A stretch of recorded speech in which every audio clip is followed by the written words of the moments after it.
Hello, आप सभी कैसे हैं। आप सभी का मेरे यूट्यूब चैनल बीएचयू एकेडमी में स्वागत है। आज हम लोग रीजनिंग से संबंधित टॉप 12 प्रश्नों को देखेंगे। ये सारे प्रश्न होने वाले आगामी एग्जामों के लिए बेहद ही महत्वपूर्ण होने वाले हैं। तो चलिए आइए एक एक करके शुरू करते हैं। नीचे दिए गए विकल्पों में से संबंधित संख्या को चुनिए। क्वेश्चन दिया गया है कि जिस तरह से 3 27 से संबंधित है उसी तरह 5 क्वेश्चन मार्क के स्थान पे क्या होगा। ठीक है, जब भी आपको ऐसा प्रश्न मिले तो हमारा जो तरीका करने का होता है, हम ये देखते हैं कि जो दो पेयर की संख्याएं दी गई होती हैं, जैसे यहाँ पे 3 27 दिया गया है, ये कैसे संबंधित है, इनमें क्या लॉजिक लग रहा है। ठीक है, सेम लॉजिक सेम संबंध हम लोग 5 और क्वेश्चन मार्क में लगा करके अपना आंसर लाएंगे। ठीक है, तो 3 से 27 बन रहा है, तो ध्यान से अगर आप देखेंगे तो दिख रहा होगा कि अगर 3 का क्यूब कर दिया जाए तो कितना आएगा, 3 का क्यूब किया जाएगा तो कितना आएगा, 27 आ जाएगा। ठीक है, सेम उसी तरह हम लोग क्या कर देंगे, जब 5 का क्यूब करेंगे, यानी पहली संख्या का क्यूब करने पे दूसरी संख्या आ रही है, तो 5 का क्यूब करेंगे तो 125 आ जाएगा। और 125 किस ऑप्शन में दिया गया है, तो ऑप्शन डी में दिया गया है। तो हमारा करेक्ट आंसर क्या हो जाएगा, ऑप्शन डी। उम्मीद करते हैं कि आप लोग समझ पाए होंगे। चलिए अगले प्रश्न पे चलते हैं। नीचे दी गई श्रृंखला श्रेणी में प्रश्नवाचक चिन्ह के स्थान पर कौन सी संख्या आएगी। सीरीज का प्रश्न दिया गया है 7, 12, 22, 42, 82, तो क्वेश्चन मार्क के स्थान पे क्या होगा हमें बताना है। ठीक है, जब भी आपको सीरीज का प्रश्न मिले तो आप एक चीज जरूर देखिए कि सीरीज असेंडिंग आर्डर में है कि डिसेंडिंग आर्डर में है। यह सीरीज किस आर्डर में है, तो असेंडिंग आर्डर यानी बढ़ते क्रम में है। 7 के बाद 12 हो रहा है, 12 के बाद 22 हो रहा है, 22 के बाद 42। ठीक है, और 42 के बाद 82 हो रहा है। तो कुछ ना कुछ इसमें प्लस हो रहा होगा या कुछ ना कुछ इसमें गुणा हो रहा होगा। लेकिन देखिए, ये हम कैसे डिसाइड करेंगे कि कुछ प्लस हो रहा है या कुछ इसमें गुणा हो रहा है या दोनों हो रहा है। तो आप दो संख्याओं का डिफरेंस ले लीजिए, 42 और 82 का डिफरेंस लेंगे तो 40 आएगा, यानी जो अंतर है बहुत बड़ी है। इसका मतलब ये हुआ कि इसमें कुछ प्लस हो रहा होगा या कुछ प्लस भी हो रहा होगा या कुछ गुणा भी हो रहा होगा, यानी दोनों भी हो रहा होगा या गुणा हो रहा होगा। ठीक है, तो चलिए देख लेते हैं।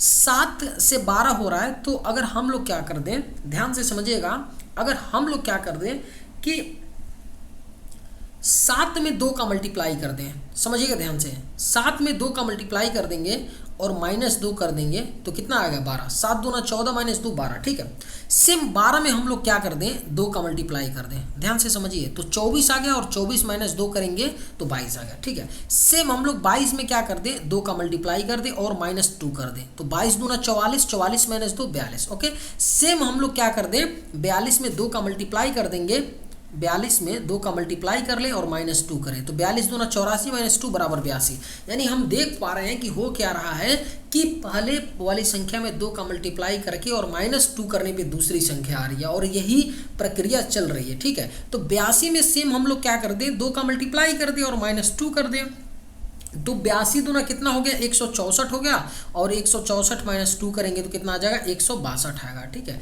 तो राइट आंसर क्वेश्चन मार्क के स्थान पे 162 होगा और 162 किस ऑप्शन में दिया गया है, ऑप्शन नंबर ए में दिया गया है।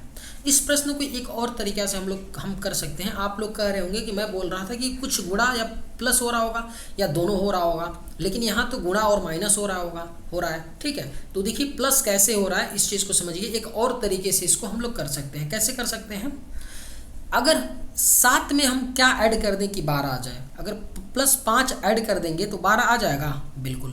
और 12 में क्या ऐड कर दें कि 22 आ जाए, +10 ऐड कर देंगे तो आ जाएगा, बिल्कुल आ जाएगा। और 22 में कितना ऐड करें कि 42 +20, और 42 में कितना +40। तो ध्यान से देखिए, अब हो क्या रहा है कि 5 में अगर हम 2 का मल्टीप्लाई कर दें तो 10 आ रहा है, पुनः 10 में 2 का मल्टीप्लाई करने पे 20 आ रहा है, 20 में 2 का मल्टीप्लाई करने पे 40 आ रहा है। तो जाहिर सी बात है 40 में जब 2 की मल्टीप्लाई करेंगे तो यहाँ पे जोड़ने वाली संख्या आ जाएगी 80। ठीक है, तो हम 82 में जब 80 जोड़ देंगे तो हमारा कितना आ जाएगा, 162, और 162 किस ऑप्शन में दिया गया है, ऑप्शन नंबर ए में। इसीलिए मैं कह रहा था कि गुणा और प्लस दोनों हो रहा है। तो आप इस तरीके से आपको मिल जा रहा है कि गुणा और प्लस दोनों हो रहा है, लेकिन इसको जो करने का आसान तरीका है पहला वाला है। आप सिंपली देखिए बारीकी नहीं समझेंगे ना रीजनिंग में तो फिर दिक्कतें होंगी, आप लोग सोचते रह जाएंगे। आपको पता होना चाहिए कि कोई सीरीज अगर दिया गया है तो इसके लिए हमारा बेस्ट अप्रोच क्या हो सकता है, वह आप बारीकियों को समझेंगे, देखेंगे तभी आएगा। ठीक है, चलिए अगले प्रश्न पे चलते हैं। निम्नलिखित प्रश्न में दिए गए विकल्पों में से विषम शब्द का चयन करें। 4 शब्द दिए गए हैं, टोली, समूह, भीड़ और वर्ग। हमें बताना है कि इसमें से एक कौन सा शब्द भिन्न है और तीन किसी न किसी प्रकार से एक दूसरे से संबंधित है, हमें बताना है। ओके, तो देख लेते हैं। अगर टोली की बात करें, समूह की बात करें और वर्ग की बात करें तो क्या होता है, टोली में और समूह में और वर्ग में एक निश्चित संख्या होता है। ध्यान से समझिएगा, एक निश्चित संख्या होता है, एक निश्चित संख्या होता है कि नहीं। अगर मान लीजिए टोली होगी तो 10 की टोली होगी या 15 की टोली होगी, समूह होगा तो 20 का समूह होगा या 10 का समूह होगा, यानी एक निश्चित संख्या रहेगा। वर्ग होगा तो उसमें या 10 लोग होंगे या 20 लोग होंगे, एक पर्टिकुलर होगा। लेकिन भीड़ की बात करें तो भीड़ में निश्चित संख्या में पुरुष या लोग नहीं रहते हैं, निश्चित संख्या में नहीं रहते। भीड़ में तो अनगिनत संख्याएं होती है ना, उसी को, जिसको अनकाउंटेबल के टर्म में हम प्रोग्रेस कर सकते हैं, उसी को हम भीड़ कहते हैं। समझ पा रहे हैं? ऐसा थोड़ी नहीं कि 20 लोगों की भीड़ है, 10 लोगों की भीड़ ने जंतर मंतर पर जाकर के धरना दिया, ऐसा नहीं होता है। भीड़ में क्या होता है कि नंबर फिक्स नहीं होता है, निश्चित नहीं होता है। इसलिए हमारा जो भीड़ है ना शब्द, यह इन चारों में अलग है और बाकी जो तीन है, टोली, समूह, वर्ग, इसमें क्या है, एक निश्चित संख्या को डिनोट करती हैं। इसलिए आपका भीड़ क्या हो जाएगा, इन चारों में अलग हो जाएगा। तो राइट आंसर क्या होगा, ऑप्शन नंबर सी।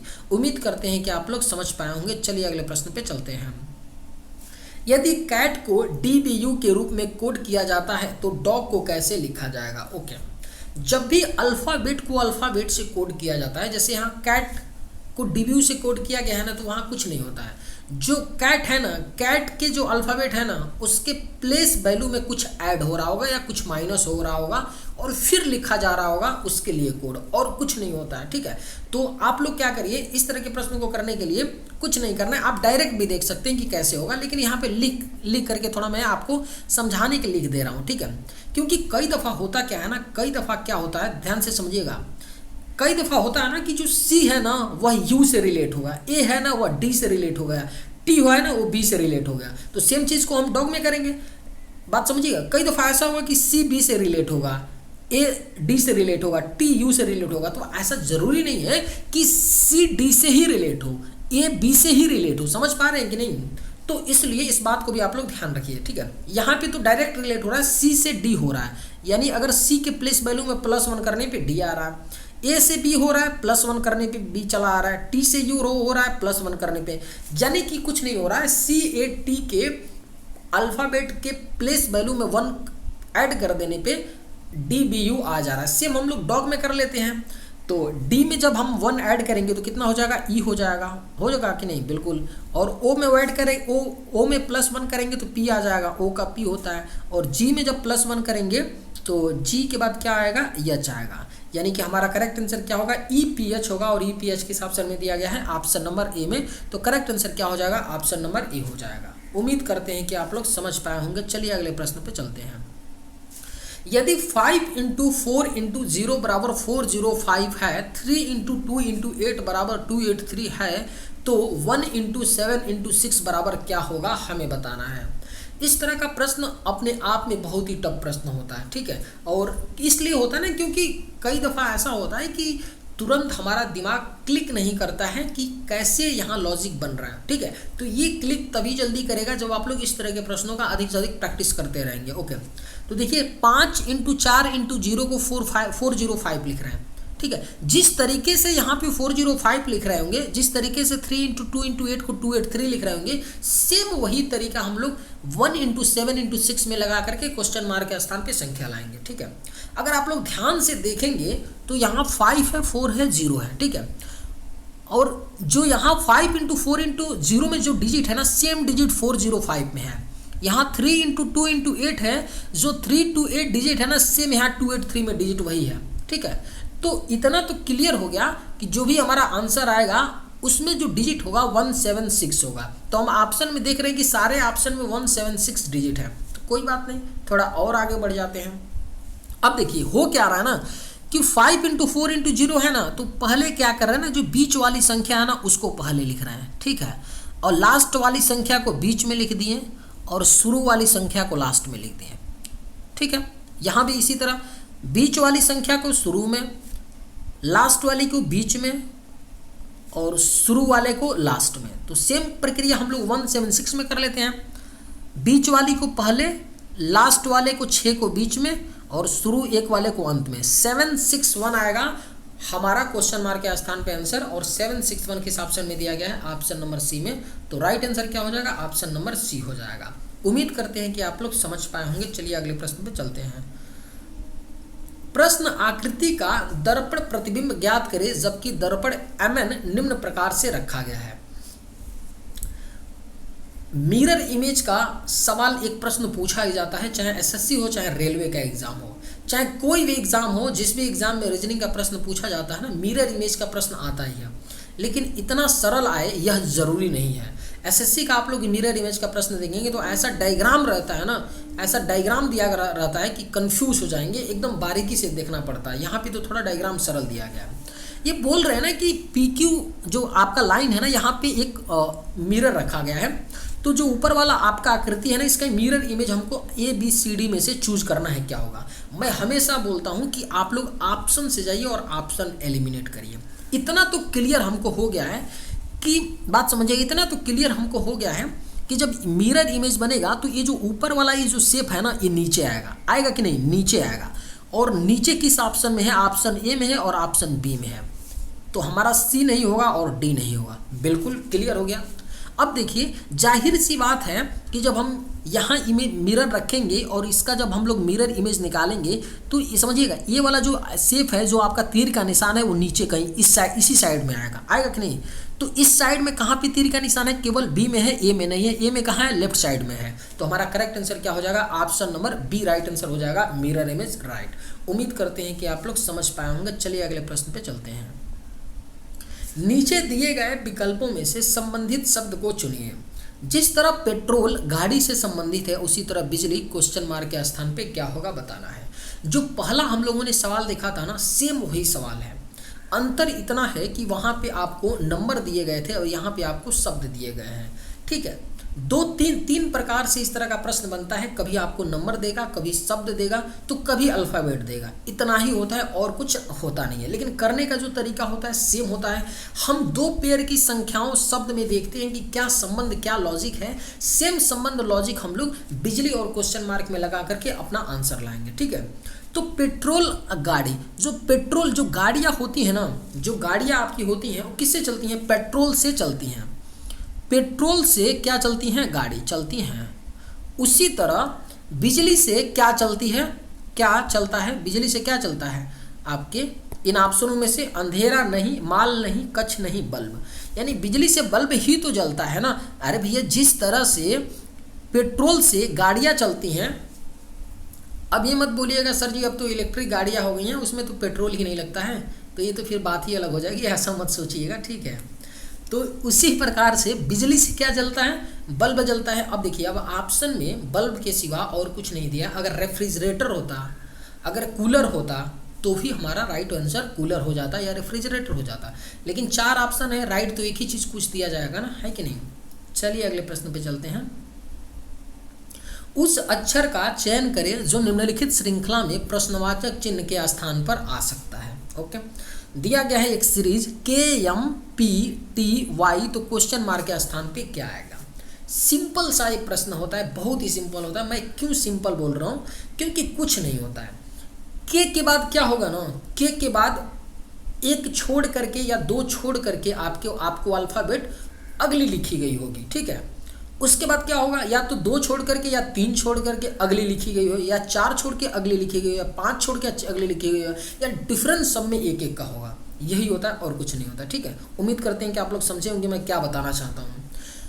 या तो और इसको सरल करने के लिए ना, और इसको सरल करने के लिए देखिए, उतना सरल करने की ज़रूरत नहीं है, फिर तो एग्ज़ाम नहीं निकलेगा। लेकिन समझाने के लिए मैं बता ही देता हूँ।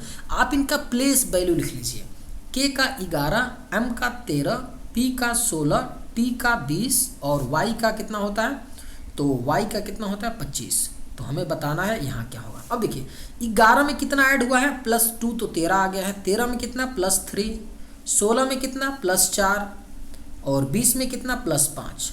तो अगली बार हम कितना ऐड करेंगे? 2, 3, 4, 5 ऐड हो रहा है, तो अगली बार 6 प्लस जब 6 कर लेंगे, ऐड कर लेंगे, तो 25 में 6 ऐड करेंगे तो कितना हो जाएगा? अब देखिए, 25 के बाद क्या आता है? 26, और 26 के बाद 1 आ जाता है, ए आ जाता है, ए का मतलब 1। तो 26 आ गया, और 26 मतलब आपका कितना आ गया, 5 बच गया यहाँ पे, और 5 का मतलब कितना होता है, ई होता है। तो यहाँ क्वेश्चन मार्क के स्थान पे क्या आएगा, ई आएगा। ई किस ऑप्शन में दिया गया है, ऑप्शन नंबर बी में। उम्मीद करते हैं कि आप लोग समझ पाए होंगे, या सिंपल आप लोग ऐसे भी इसको कर सकते हैं, डायरेक्ट देख सकते हैं कि के आई जे के यल यम हो रहा है, यम के बाद M N O P plus 3 कर रहा है, P Q R S T plus 4 कर रहा है, T U V W X Y plus 5, तो अब कितना है plus 6, Y Z A B C D E, direct कर लीजिए ई, राइट आंसर आ गया। ठीक है, एग्जाम में ऐसे ही देख करके करना है, तुरंत लिखना नहीं है, समझाने के लिए मैं लिख रहा हूँ। चलिए अगले प्रश्न पे चलते हैं। उस वेन आरेख का चयन करें जो दिए गए वर्गों के बीच संबंध को सर्वोत्तम रूप से दर्शाता है। किताब दिया है, खिलौना है और घर है, ये 3 शब्द दिए गए हैं। इन 3 शब्दों के लिए हमें डायग्राम बनाना है। ठीक है, तो किताब खिलौने से संबंधित है क्या, बिल्कुल नहीं है। किताब घर से संबंधित है क्या, बिल्कुल नहीं है।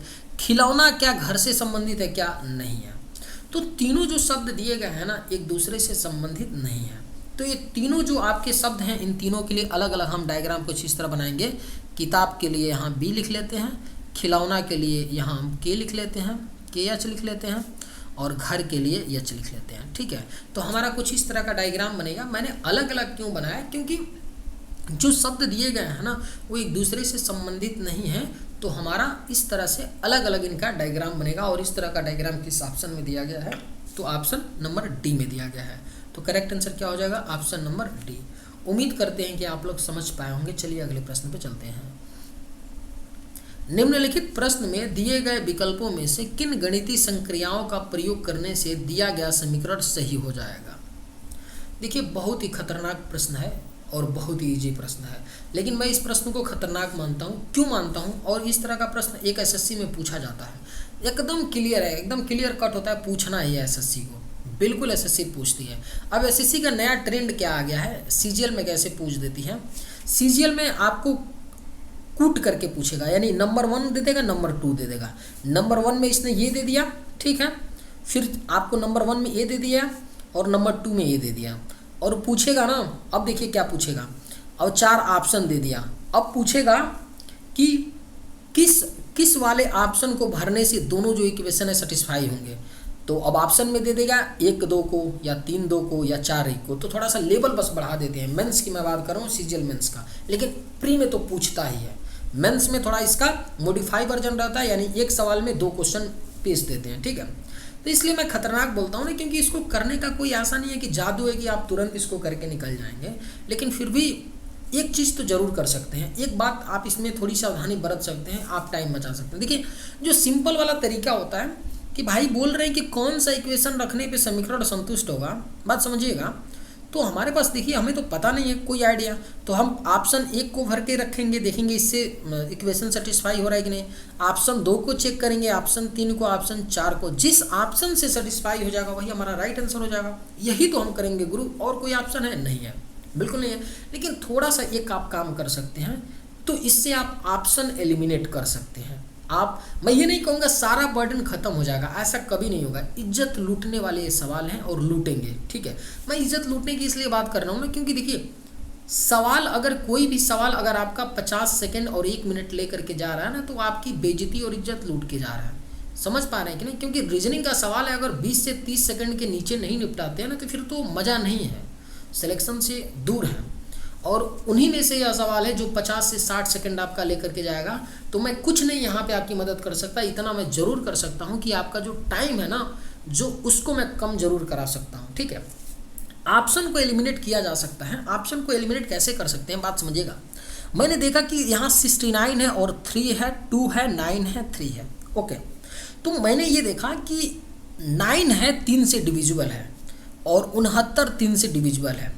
तो इतना तो मैं श्योर हो गया, बात समझिएगा, कि यहाँ 69 और 3 के बीच में क्वेश्चन मार्क हो सकता है, या 9 और 3 के बीच क्वेश्चन मार्क हो सकता है। बात समझिएगा ध्यान से। तो मैं ये देखा कि 9 और 3 यानी लास्ट में कहीं डिवीजन का साइन है क्या, किसी भी ऑप्शन में नहीं है, यानी 9 और 3 के बीच में डिवीजन तो नहीं होगा। तो इतना क्लियर हो गया कि 69 और 3 के बीच में डिवीजन होगा ही होगा। तो किस ऑप्शन में पहला ही जो साइन है डिवीजन का है, ऑप्शन 1 में है, 2 में है और 3 में, यानी चौथे में नहीं है। तो चौथा हमारा एलिमिनेट हो गया, चौथा हमारा राइट आंसर हो ही नहीं सकता है। बात समझिएगा, चौथा राइट आंसर हो ही नहीं सकता। अब आप लोग कह रहे होंगे सर जी डिवीजन क्यों देख रहे हैं, क्यों बोल रहे हैं कि दो संख्याएं कटेंगी, तो ऐसा क्यों कह रहे हैं? मैं इसलिए कह रहा हूँ ना, क्योंकि अगर यहाँ डिवीजन नहीं होगा, अगर आप लोग यहाँ इंटू लेंगे, समझिएगा, अगर आप लोग यहाँ पे इंटू लेंगे ना, बात समझिएगा, तो ये बहुत बड़ी संख्या बन जाएगी, बहुत बड़ी संख्या बन जाएगी, जो इक्वेशन को सेटिस्फाई कर पाना ही बहुत मुश्किल हो जाएगा। ठीक है, मुश्किल हो जाएगा। इसलिए जनरली क्या होता है कि अगर डिवीजन से कोई दो संख्याएं कट रही हैं तो हमको उसको लेकर के निकलना होता है। अब हमारे पास बच गया इतना। अब आप लोग डायरेक्ट चेक करिए, 1 2 3 किसी भी ऑप्शन में रखिए, आप लोग रेंडम ऑप्शन में रखिए, मैं ऑप्शन बी में रख रहा हूँ, यानी ऑप्शन 2 में साइन को रख रहा हूँ, यानी एक ऑप्शन तो कम हुआ ना, तो प्रोबेबिलिटी कितना 33% का प्रोबेबिलिटी बन गया कि नहीं, 1/3 हो गया कि नहीं, पहले 1/4 था प्रोबेबिलिटी, 25% का चांस था, अब 33% का हुआ कि नहीं।